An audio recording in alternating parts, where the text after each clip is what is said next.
It's the day before a test, and the classroom buzzes with energy as students hurriedly look over their notes, trying to find all the right answers. While the students talk among themselves, quizzing, helping, discussing with one another, one question is repeatedly asked. Is this on the test? Hey teacher, will number 4 from the study guide be on the test tomorrow? Now, the students anxiously await the answer. The teacher doesn't appreciate these types of questions, but must admit that it is not the fault of the student. They've learned to play the game. They know it is much easier to do better on a test if you only study what you really need to know without wasting your time studying all the unnecessary pieces of information.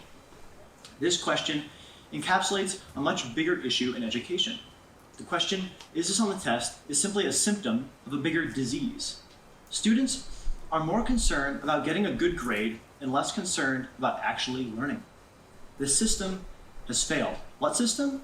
The letter grade system. The letter grade system is the Achilles heel of education. It cripples learning and forfeits the prospect of a stress-free school environment.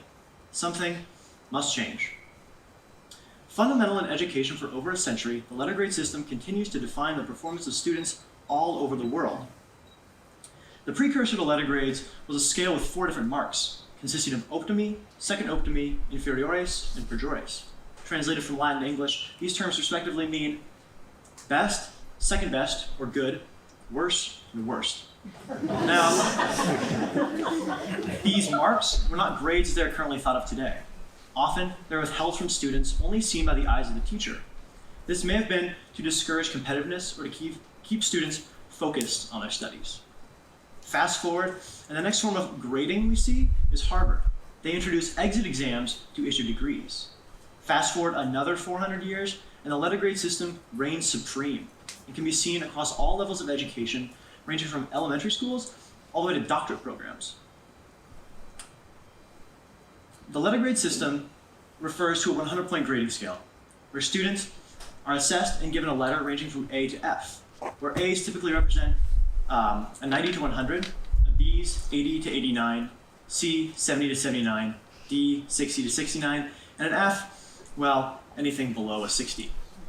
While the grading system is popular, it has received criticism for as long as it has been used. Why has it not been replaced? The idea of a new grading system is daunting, especially considering how long we've been using this system.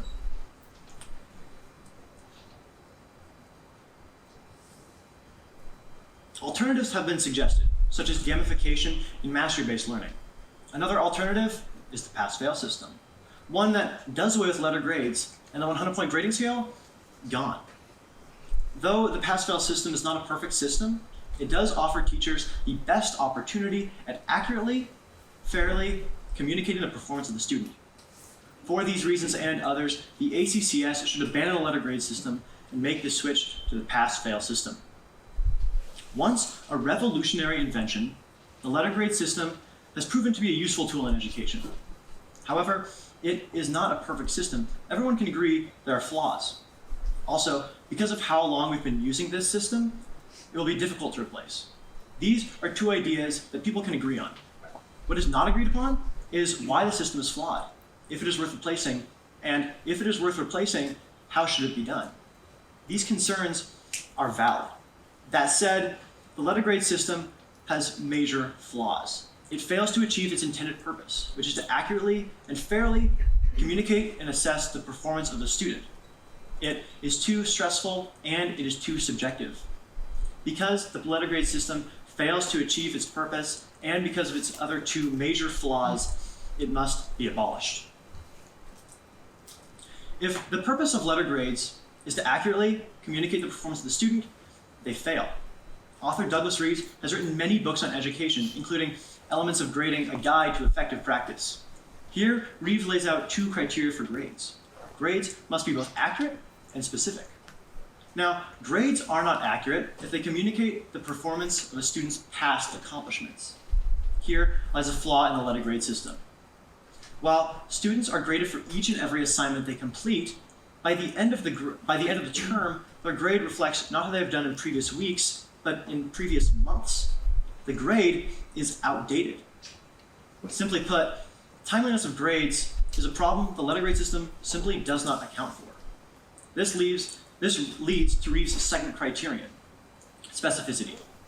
Without specificity, grades cannot perform their role of accurately communicating the performance of the student.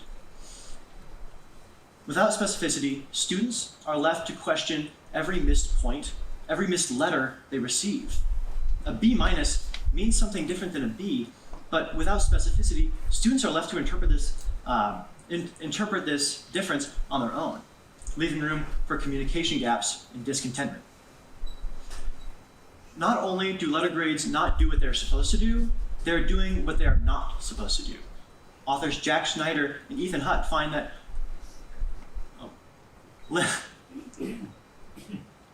while grades sometimes promote learning, they often promote an entirely separate set of behaviors. What kind of behaviors?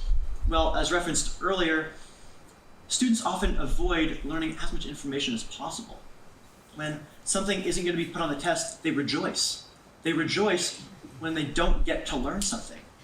Learning is something students get to do. It's a privilege. Yet many students dislike school. Julia Muller, author and professor at the University of Leipzig, has conducted research of nearly 22,000 high school students back in 2015. She found that nearly 75% expressed feelings of boredom, anger, sadness, stress, or fear at school. As the study goes on to address, grades are a major contributor. These broken aspects of the letter grade system prove its ineffectiveness, and for this reason, it should not be used. Directly tied to grades, stress is problematically prevalent in schools. Researchers have studied stress for decades, all finding essentially the same thing, yet nothing has changed. This should raise suspicion among educators and parents, yet none seem to bat an eye. In 2013, Harvard School of Public Health conducted a survey not of students, but of parents. They found that 38% of parents reported their student to be stressed. Challenge Success, a nonprofit organization, conducts yearly surveys on the stress activities of students. In May of 2021, in their most recent findings, 83% of students were stressed.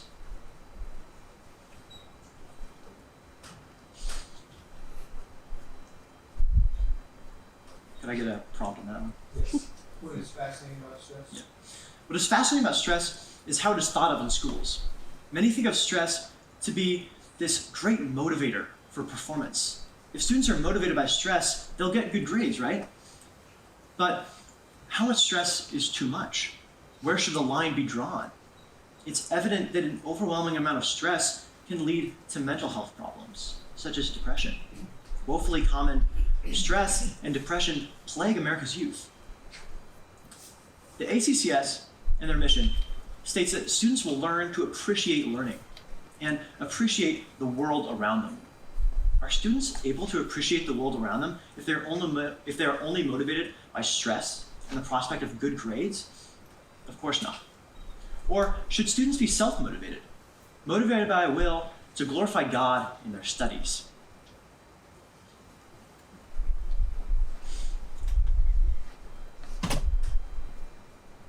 These broken aspects of the letter grade system all point to stress. Stress and the grades and the stress they impose only contribute to this problem. Without fairness, grades cannot do their job of accurately and fairly communicating the performance of the student. Reeves and his 2 criterion for grades also conducted research of teachers' grading practices.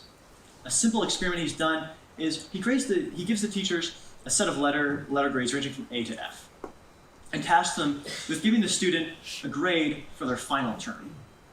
The results are extremely inconsistent. Some teachers give the student A, others give the student a C. While this experiment doesn't necessarily speak to the specificity and fairness of a single grade, assignment, or test, it does display the discrepancies in grading practices. All these teachers looked at one student's work, and they gave it different grades based on different criteria. Another education researcher is Dr. Nwefa Shiegem.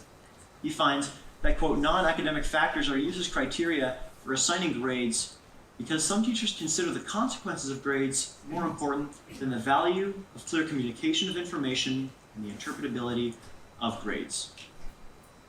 Grades and how subjective they are makes a harmful impact on the learning students. Another problem with subjective grades is what they encourage.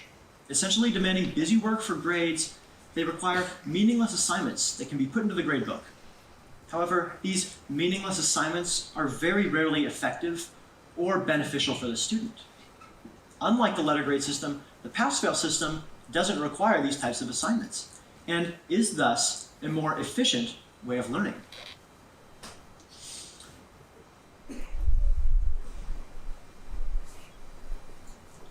Though not completely objective or unbiased, the pass-fail system provides teachers with the best means of accurately and fairly communicating the performance of the student. Some say that without letter grades, we will not be able to exactly and specifically analyze the work of the student. People appreciate the exactness and specificity of the letter grade system and don't see how a two-option alternative would be able to offer similar exactness. While these concerns are valid, what such critics fail to see is how refined the pass-fail system can be, all while being incredibly simple. Commentator and historian Victor Davis Hanson finds that, quote, a meticulous professor, like Lynch, released from the grading scale, could be far more accurate in his appraisals, whether in exuberance for brilliance or an unabashed condemnation for failure, or in pointed suggestions for mediocrity. He writes of a professor who has recently made the switch to the pass-fail grading system. And according to professors themselves, escaping the letter grade system can result in more accuracy. The specificity and detail of the pass-fail system lies within its two options. Unlike the pass-fail system, the letter grade system doesn't use any sort of specific feedback for students. Without this specific feedback, the letter grade system is ineffective since it cannot communicate and truly explain its results. Why an A- and not an A? What's the difference between a C and a C+? These questions demonstrate the letter grade system's inability to provide feedback, detailed feedback that really helps the student. The beauty of the pass-fail system is its adjustability, its customization. It can be transformed to do whatever it needs to do. And in schools, this means providing accurate and fair grades. Because the pass-fail system can provide accurate and fair grades, it is the better option. Though the pass-fail system can be more accurate, many claim that it'll be difficult to replace. And it is true. Removing the letter grade system and replacing it will be a difficult task. However, it is worth the work. Because by removing the letter grade system, schools can better encourage a love of learning, making school more effective and fruitful. Not only this, removing the pass-fail system and replacing it with a more solid system will work for years to come, making it well worth the hassle. Another weakness of the pass-fail system is college admissions. At first glance, upon further analysis, it is clear that the pass-fail system can actually be preferable to the letter grade system when it comes to college admissions.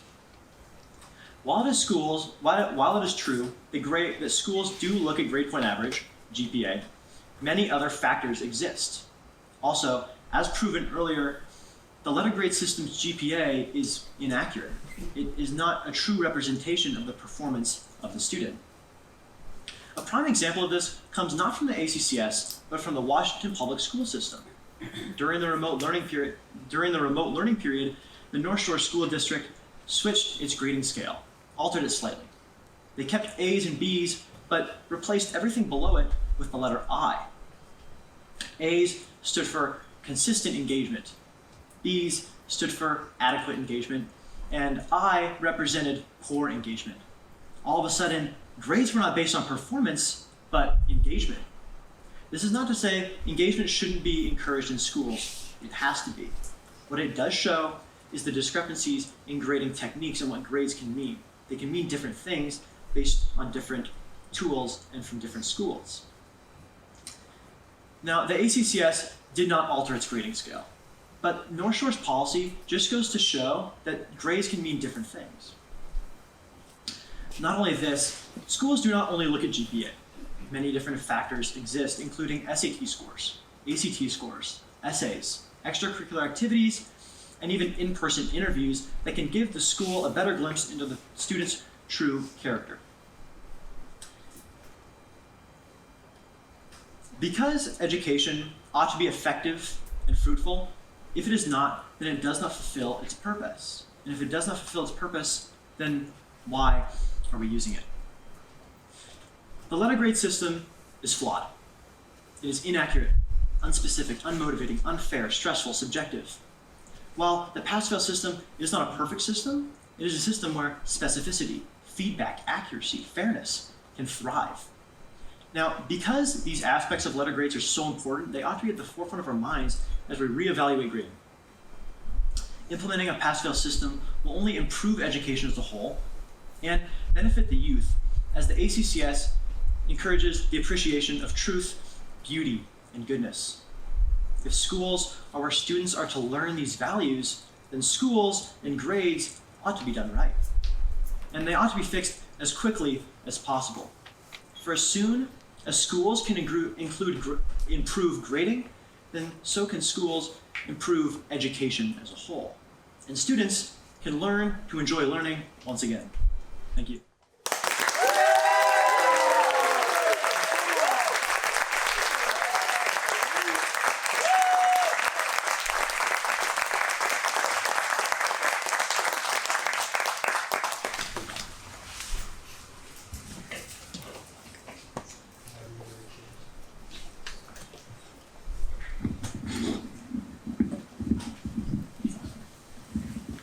Thank you, Jeffrey.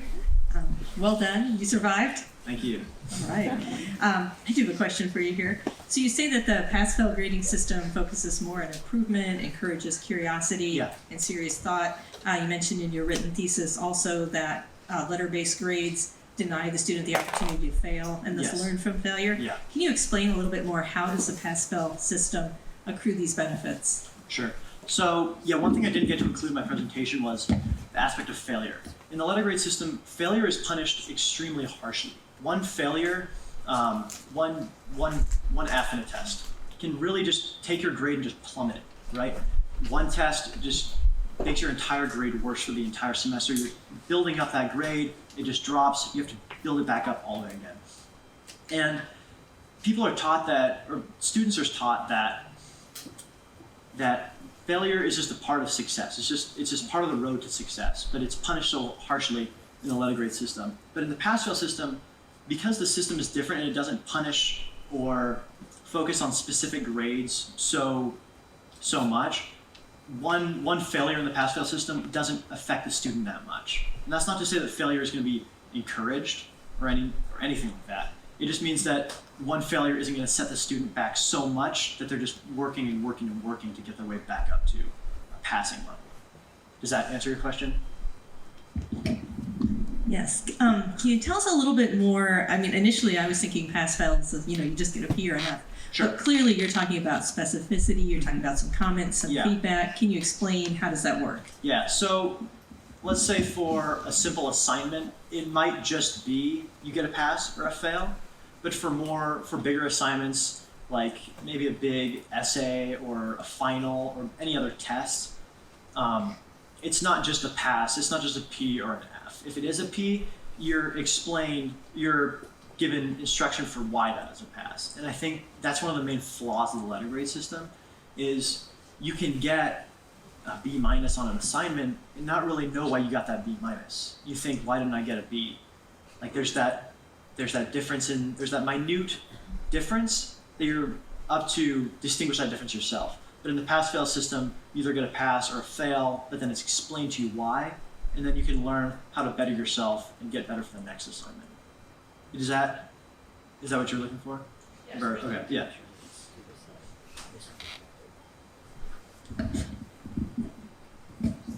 bunch, but I'll start with one.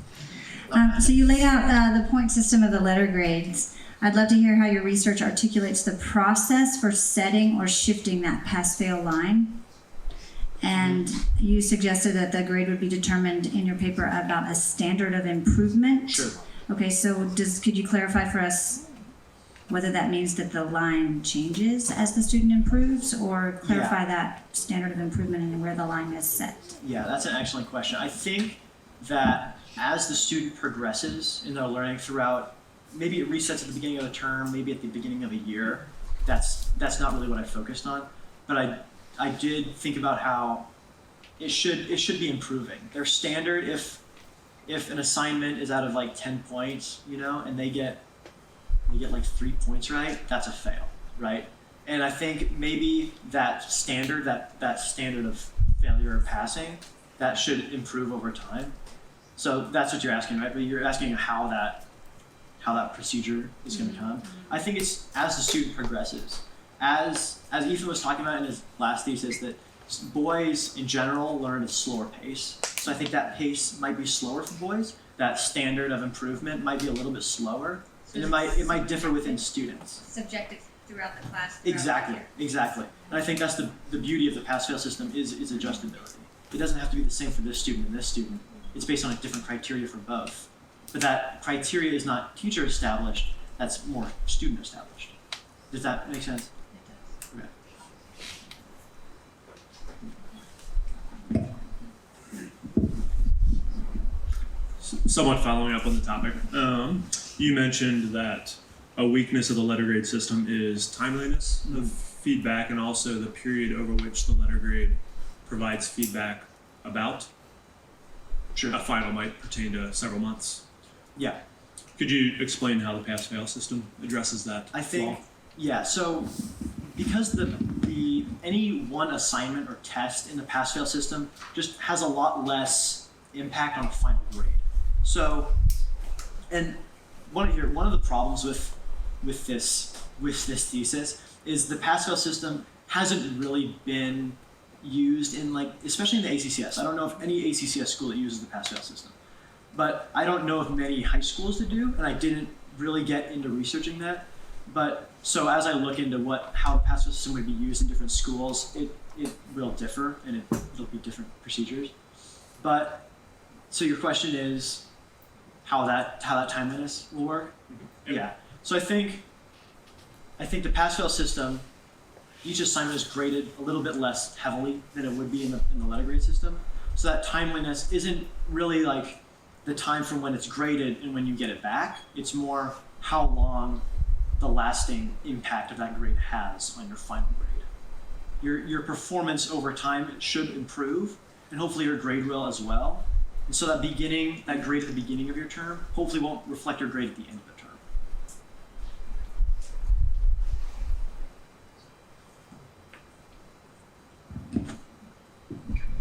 Okay, I'm sure you could see this one coming. I don't know if you're aware, but on the ballot, the judges are asked to, in each category, give you a letter grade.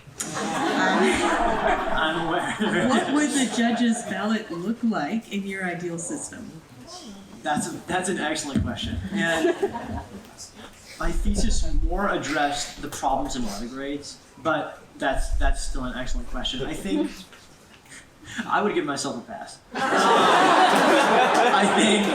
I think so. If we were to grade mine right now, you guys should write down pass on there. I think I would get a pass, and I think you'd explain what I did poorly and what I did well. And I think you set a standard for what I did poorly, and you say, if you don't improve on that, that's what a failure looks like next time. Does that make sense? Like there's a standard. There still needs to be some kind of objective standard for what students are aiming for. They can't just be aiming for, oh, I hope I do better next time. You got to know exactly what you're trying to do better next time. And for like any kind of presentation or speech or paper, that's a little bit easier than like math. You either get it wrong or you don't.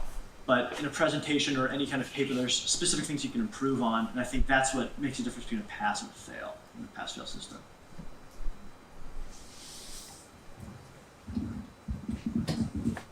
So you mentioned a high opportunity for discontent in students with the point value grades because they may interpret the grading to be unfair, which leads to a lack of effort. Yeah. Okay. So first, please clarify about what specifically students are shown to be discontent about. What are they discontent about? There's a million things to be discontent in that sentence that you had. Yes. So if you would clarify Sure. that. And then secondly, what motivates the student in your pass-fail model to, according to research, stretch beyond mediocrity Sure. into excellence? So the first question is asking about what the discontent is. What's the about. discontent specifically that you were speaking to? I think this may have been motivated by personal experience a little bit, not in a specific teacher or class, but I think that it's really easy to get a test back or any kind of assignment and to view it as like some kind of harsh, like teacher inflicted grade, you know? Yeah. Like it's that A minus, why did I get an A minus and not an A? What's the difference? Yeah. I think that's what the discontentment is. Okay. You don't, and so often there's not a standard for that. Like I could see an A minus and not an A, but there's no explanation for why I got the A minus and not the A, and that's where students get discontent. Okay. So then what motivates a student if you only have pass-fail? Mhm. If I can pass with a Sure. moderate amount of effort, Yeah. why would I ever put the excellent amount of Yeah. effort into my work? I think this gets back to what the letter grade system does poorly. And I think the letter grade system has perverted a love of learning, and hopefully the pass-fail system can better encourage that. Because more importantly, in the grand scheme of things, students should have that motivation within themselves to better themselves and to learn more and to improve themselves. And I think the pass-fail system can do a better job at motivating the student, not in a grade sense, but in encouraging this self-motivation to improve. The letter grade system, I think, discourages that, and I think the pass-fail system can lift that up. Does that answer your question? It does. Okay. It does.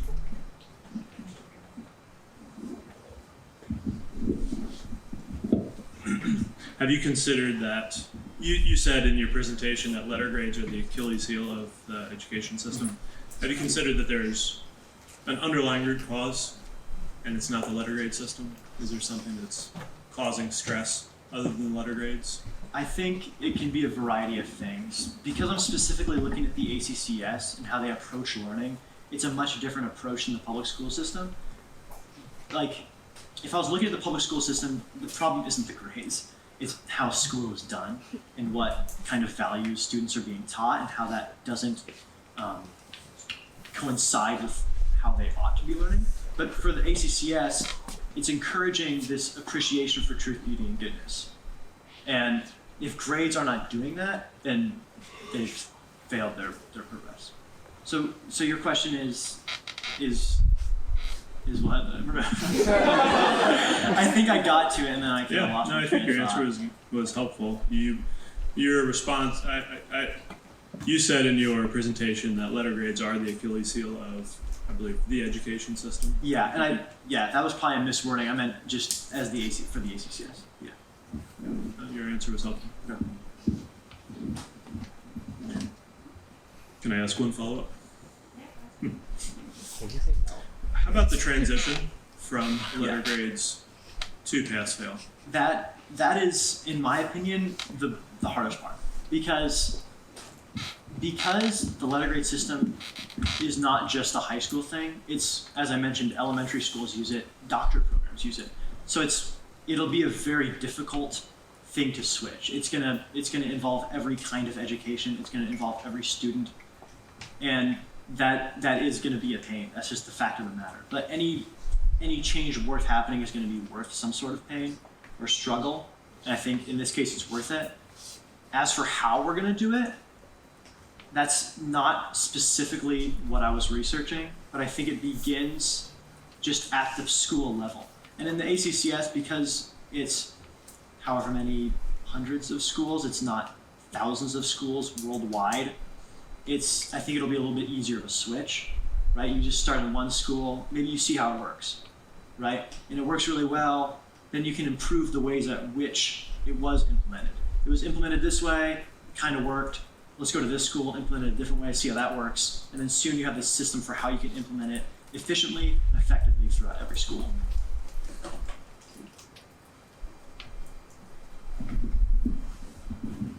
last one follow-up. How about hybrid? Are there certain subjects Yeah. where letter grades might have ongoing relevance? And the flip of that, is there a reason why you can't have the robust feedback that you're seeking in the pass-fail in the letter grade system? So it's kind of a twofold question. Yeah. Do you mind if I answer the feedback question first? Yeah. So the feedback one is really interesting. I thought of that. Why can't the letter grade system use feedback? My main response would be, why has it not been using feedback? If we've been using the letter grade system for so long, why haven't we been using feedback with it? If we've had that option, why have we not been using it? And I think feedback is one of the most important parts of the pass-fail system, and that would really quickly improve the letter grade system. If we were going to keep the letter grade system and improve it with something, I think feedback would be the one thing we need to first implement. But we haven't, and that's the main question we need to answer. Your second question was, or your first question, I guess. Just thinking about the transition, a hybrid, are there certain subject matters, perhaps? Yeah. So I think this has to do with your question. The letter grade system, I think, works well in the public school system because students and the assignments that they get are a lot more objective. It's a lot more true or false kind of things. It's a lot more multiple choice where there is one right answer and you either get it right or you don't. But because the ACCS and classical education is not just a right or wrong way of doing things, it's a way of thinking, then that grade has to measure not just if you got it right or wrong, but how you got it right, how you got it wrong. So I think that the ACCS has to do things differently. And right now we don't. We use the same grading scale as the public school system, which does education very differently. So for subjects in the ACCS that are very similar to subjects in the public school system, like maybe math, right? There's, in our math curriculum, there's still a right and a wrong answer. You either get it right or you get it wrong. And in that case, the letter grade system can work. So I think there could be a hybrid, but right now, that hybrid I think would be maybe more difficult to establish throughout an entire education system than just a complete switch to a new system.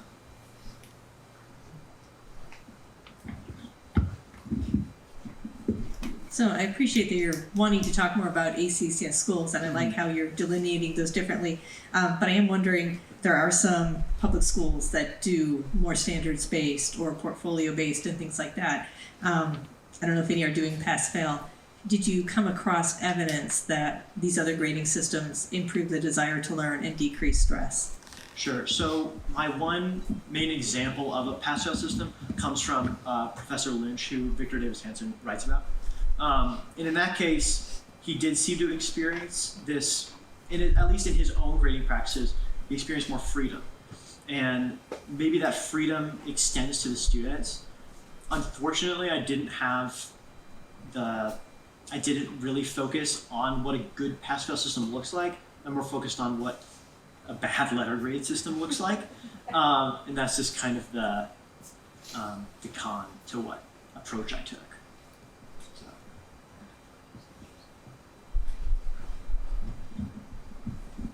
Personal. Okay. If your senior thesis was pass-fail, I know you said you'd pass, but would you have worked as hard for the excellence that you've presented in both the paper and this presentation if it was just pass-fail? Honest answer. I actually can, and I have a reason for that. I think it was about, I don't remember when I realized that the grading system is flawed. I think like maybe 10th or 11th grade where I realized something was like, I don't know, something just kind of hit me. It was one night of doing homework, I was like, why am I doing this? This doesn't make sense. And then it was early on in the thesis research process that I figured out that I wanted to do it on this. And then since then, I've tried to focus more on actually learning. But like I mentioned in my intro, getting a grade is a game. Like, you have to play the game to get the good grade. And I think a lot of students can attest to that. So within Thesis, I needed to pass in order to graduate. Like, that's the fact of the matter. However, when it came to my presentation specifically, it wasn't a matter of what grade I got. It was more a matter of how I wanted to present myself in this case to people. And if I was going to do really poorly, then it wouldn't convince anybody. And hopefully, I've conveyed that well enough to convince some people, but I've also done that not to get the good grade, but to actually provide a winning argument, hopefully. So, yeah. All right. Brilliant.